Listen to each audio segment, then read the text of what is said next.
One of the biggest mistakes that I see when people are starting investing is that they believe that everything needs to be perfect before they can get going. The common excuses are, of course, oh, I need to really sort out my emergency fund, or I need to wait for a good time on the markets, or of course, oh, but I just need to sort that bit of debt out before I can really get going. But the problem is that waiting for that so-called perfect moment can be years, because there is no such thing as a perfect moment.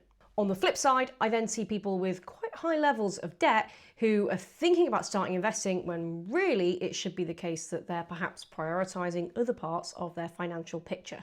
So the question is should you prioritize debt or investing first?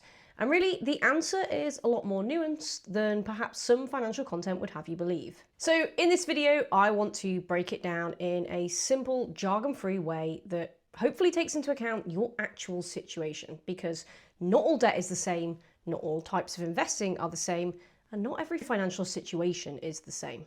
Hi and welcome back. I'm Zoe and this is my channel Words on Wealth. As a former wealth manager, I break down investing concepts and headlines to make you a more confident investor. So first things first, let's get into what debt actually is. Because when we talk about debt, it can be wildly different from having a consumer loan that's got an interest rate of over 200% versus something like a mortgage, which is paying off a debt to then eventually be able to own your own property. Broadly, we put debt into two main categories, and I don't love the black and white, but it helps us to understand what it's going to look like in terms of making later decisions. So these two main categories are good and bad debt. And a lot of it comes down to the interest rate that is associated with the debt and any other repayment terms as well. So in that bucket of bad debt is where we'd often put the likes of credit card loans, payday loans, and super high interest guarantee loans, aka all of those that come with really high rates of interest. And when I'm saying high, I'm saying anything above the kind of 10% mark. Now, with credit cards, for example, the first one I put on that list, if you use a credit card each and every month and pay it off in its entirety every month, this is not the same as having a credit card that you've taken out, built up a loan, and are now trying to pay off that potentially has those high rates of interest associated with it. So make sure that, again, with the nuance, you keep them separate as well. So the good news is, in this category of, in inverted commas, bad debt, the solution is really simple. Often it needs prioritizing before any form of investing. And the reason for that is because usually the interest rates on those debt is higher than what you could get from investing your money. So if you think of it as like a scales and you've got debt on one side and investing on the other, if the debt is going to weigh down quicker than the investments can grow, then of course it's going to need prioritizing so that it doesn't drag down your overall financial picture. Now, if you find yourself in a situation where you have higher levels of bad debt and you've got multiple ones that are all starting to bog you down, there are some main methods that you can have a look at, from the snowball and the avalanche method, but I won't go too far into them in today's video. Now, we've tackled bad debt there and the general rule of thumb as to what you should do about that debt when it comes to investing. But what about the rest and the so-called then good debt? Well, good debts are normally those that are tied to other goals that impact your future in a positive way. So in this bucket, we'd normally put the likes of student loans, mortgages, and perhaps as well business loans too. Now, I'm going to kick off with those student loans at the top, because of course, student loans are generally associated with a period of study, and that can generally help you to perhaps earn a higher salary or get a more specialised job. Now, here in the UK, student loans are quite specific, and the way that they are set out is run by the government. There's been quite a lot of bad press recently about student loans, and particularly the way in which they are repaid and they grow. Now, depending on when you went to university in the UK will depend on what kind of deal you're on. Whether you're on Plan 2, Plan 5, you'll likely know.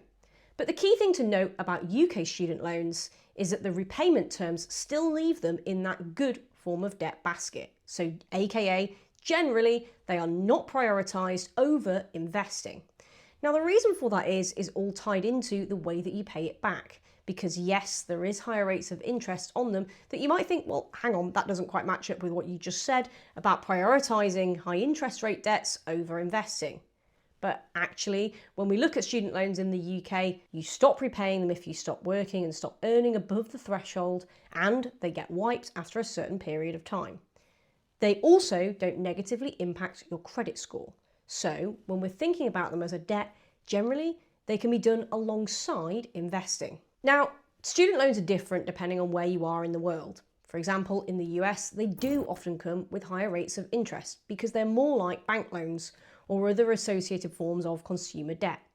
If you're elsewhere in the world, you'll likely know what your arrangement is. So you can apply the same logic as the previous bad debt basket, whereby generally, if the interest rate exceeds what you could get from investing, and by the way, we'd like to say that could be a sort of 8% if we're taking a moderate approach to risk, then actually that's when the debt needs to be prioritised. Now let's move us into mortgages.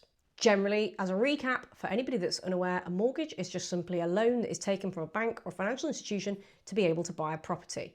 They're pretty common. It's very unusual that people can buy property just in cash, as we call it, or with entirely their own money. They're not necessarily a bad thing, but of course the rate of interest, that's how much you're repaying on top of how much you've borrowed, can fluctuate. And in the last few years, we've recently seen interest rates climb and get relatively high. So the question marks around whether a mortgage should be prioritised over, for example, investing has grown ever bigger. So again, from a purely mathematical perspective, if you're looking at your mortgage and your interest rate, if that interest rate is higher than what you can get from investing, what we generally say is that it needs to be prioritised. However, what I think this can overlook is some of the broader financial impacts and what's going on in your life. Often, for example, people have a set term on their mortgage. Now, if that set term coincides with, for example, your retirement date or the date at which your children will be going to university, then you might think, I'm not sure that quite applies to me in this situation. We need to get it done sooner rather than later for those more emotional and broader financial factors as well. And that is where the nuance comes in, and I think can sometimes be overlooked in the purely mathematical financial decisions and content, because actually everyone's situation is unique, and sometimes we just can't account for those broader factors within the very hard and fast rules that are given. And last but not least, onto business loans. And this one really is murky because they are so different depending on where you are in the world, what your business looks like, the size of the loan you've taken, and then of course the interest rate that is associated with them.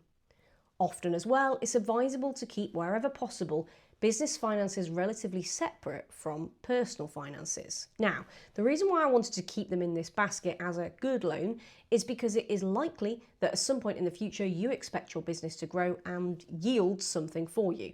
And as a result, it's contributing to a more positive future, unlike those in the bad category as of such, where we kind of put them in a basket of short-term needs and not things that are working towards future financial gain. So when it comes to weighing up the prioritization of business loans over investing, I'd take a look at a few things. I'd think about the interest rate still. I'd think about the overall income streams that you're expecting and how long it is until you expect the business to generally yield. And I'd also have a think about some of those timescales. And I know that I've mentioned there about how long it's going to be and what it's going to look like, but really think hard about how that then ties in with your overall personal financial situation as well. So if you're in a situation where you've got debt, often the rule of thumb is just that: prioritise based on interest rate and how it matches up to what you could get from investing. The reality is, of course, much more nuanced. The psychological impacts of having fear around debt, of feeling really, really anxious, for me, just don't outweigh squeezing out a little bit extra from investing gains.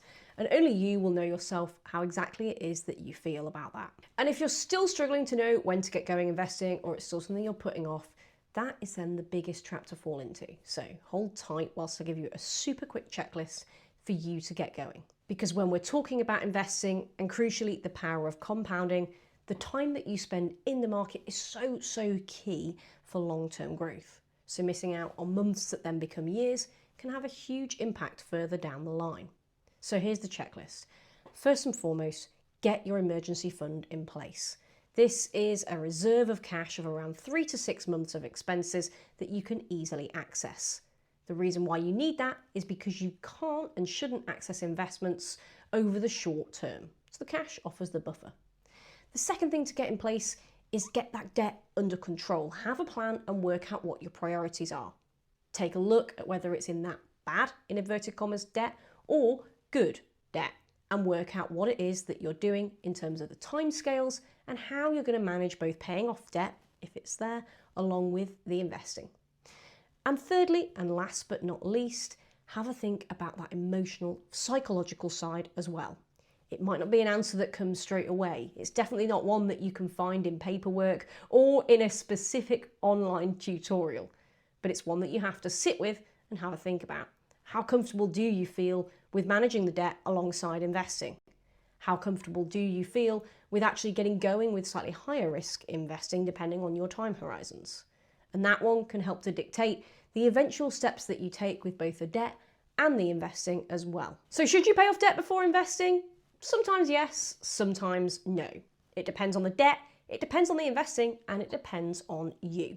Ultimately, building wealth isn't about perfection. There is no such thing as the perfect time, the perfect scenario, the perfect set of financial conditions.